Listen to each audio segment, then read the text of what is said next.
What are you making? What are you What are you making? Making. Ano gawa mo? Wow! Speak Tagalog. Speak Tagalog. What is that? Okay, speak Oh my English. gosh. Speak English. Guys, gagawa daw siya ng palitaw. Where? With peanut butter and chocolate. Is that a real?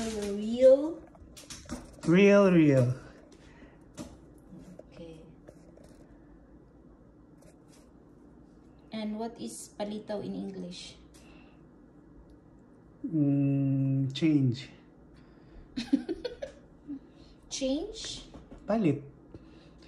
Palit daw. So, change. Palit daw. It's I want to buy, not change. Funny. Yeah. It's a funny word. But actually, you don't know what is the English of that. Palitaw. Let's see in part 2 na So, lang. the English is palitaw.